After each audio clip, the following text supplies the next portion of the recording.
Divorce lawyers of Reddit. What is the most insane, evil, funny, dumb way a spouse has tried to screw the other?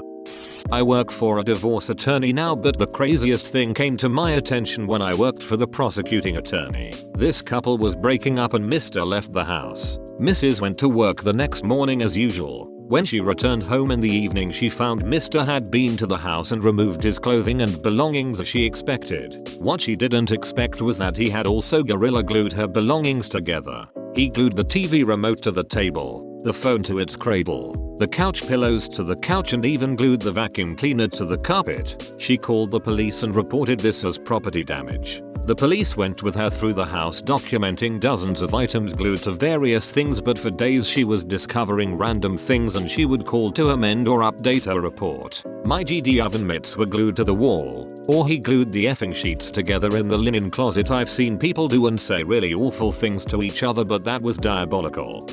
This one hits close to home because it happened between my parents. We had a family friend who was a lawyer and my parents agreed that he would be the lawyer for both of them as a mediator. So, as the assets were being divided, my dad got absolutely slammed. She was going to get the house, cars, half his retirement, and an insane amount of alimony, to the tune of like $2,500 a month for the rest of her life. My dad has a good job as a municipal employee, but that was probably 70%ish off his paycheck. Turns out that my mom and the family friend actually conspired to rip my dad off and make it seem like that's what a divorce settlement looks like, and she was going to kick back more money under the table after the dust had settled. Dad just didn't know how these things worked. So, after some convincing, he finally went out and got his own lawyer. He got a very fair divorce settlement after that. Mom still to this day can't understand why we don't talk to her much. How about a wholesome, insane one? Anal, but this was told to me by my mom regarding the divorce she got from my dad. They couldn't settle on an alimony amount. Mom and her lawyer came in with a number. Dad countered with a number. They couldn't agree because my dad thought my mom should get twice the amount in alimony she was asking for, and my mom didn't want my dad to give her that much money for months. It took months for them to settle on a figure that appeased both of them. Even then, my mom puts aside the extra above what she wanted in case my dad ever has a financial emergency, and my dad puts aside the extra she didn't want in case my mom ever has a financial emergency. The funny thing is, they don't know the other is putting the money aside for the other. My mom told me about her emergency stash and my dad told my brother about his emergency stash. Bro and I discussed it while talking about what nut jobs our parents are. Worked at an airport. Big burly guy brings an ugly ass dog in a crate to the counter. He is clearly misty eyed. Turns out wife got the dog in the divorce and he has to send it to her, and she told him as soon as she gets it she is putting it down. He asks if he can have some time with the dog before the flight, so they go out in the grass and they both roll around in the grass. Dog's tail just wagging away, not knowing anything about his future. The guy puts him back in the crate, drops him off the counter, says thanks, and then just walked out head down and just looking crushed. That was 30 years ago and I still remember it like it was yesterday. Divorce lawyer here. Spouse had been out of the house for weeks. She waited until he was on a business trip, came into the house, turned on all of the faucets, plugged the drains, turned off the furnace, and left. It was -10 degrees. He came back 5 days later. The house was ruined. The water froze and cracked the foundation.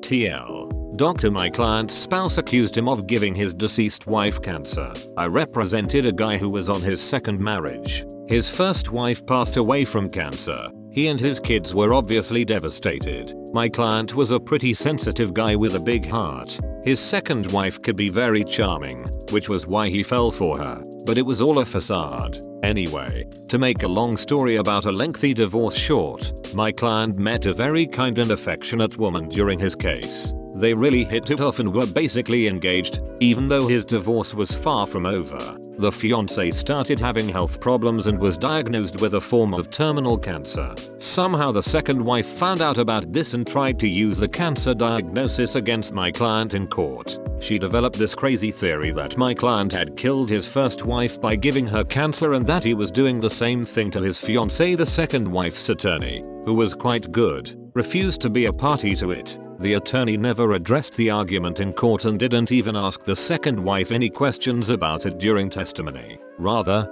the attorney informed the judge that the second wife wished to address the court directly about an issue. The judge allowed her to do so. In a highly irregular move, the second wife told her crazy conspiracy theory to the judge, adding that she was certain my client had tried to give her cancer at some point as well. I wish I had an artist's rendering of the scene, capturing the second wife's crazy eyes, her attorney's look of shame embarrassment, the judge's look of confusion ennui, and my look of awe-inspired disgust. I'm going to school to be a vet assistant. My teacher is a veterinarian. She told us on Monday she's had clients bring their animals in to be euthanized so their spouse couldn't have them. SMDH. My uncle's ex tried to work it in that she would get half of whatever my grandmother would leave him when she passes. Joke's on her. My grandmother is passing over her kids, not maliciously. My uncle is very well off and so is my mom, and leaving everything to my brother and me. Oh, also tried to get sole custody of both of their children, who are in their 20s. Friend was going through divorce from insane husband. He had been texting her pics of the gun he bought and threatening her.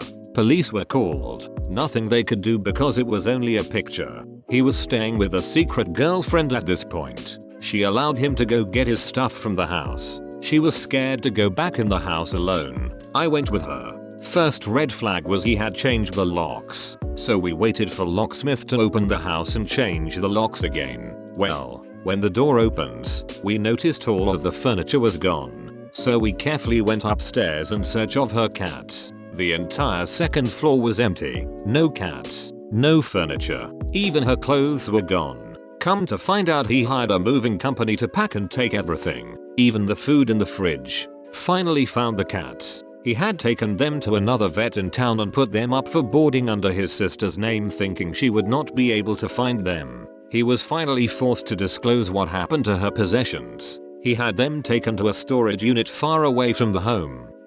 I read one where in the settlement there was shared custody of a parrot. Neither were allowed to teach the parrot to swear at the other one. I hope the parrot is going through some counseling. I was an assistant for a family law practice, not a lawyer. So it was already a disaster of a divorce because the ex-husband was a dick. But it got so much worse when the wife started dating someone new with a severe cat allergy like a year after they split up.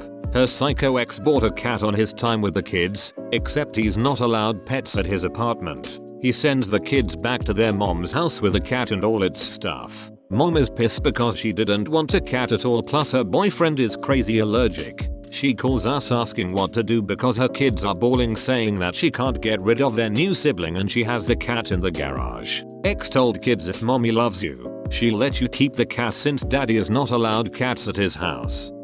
Not my divorce, but my divorce lawyer told me about a case she was involved in where both clients were so petty that they had to all meet to argue over literally every single scrap of everything. The final object that neither would settle on was a ceramic rabbit statue. A really generic one from Home Depot or whatever. Zero sentimental value, but since it was the final item, neither side wanted to lose the last thing and they dragged it out over 3 separate meetings for this one thing. I don't remember which ended up getting it, but once they settled it and signed everything, the winning party stuck it on their lawyer's desk as a gift and walked out. They must have felt so cool yet looked so stupid.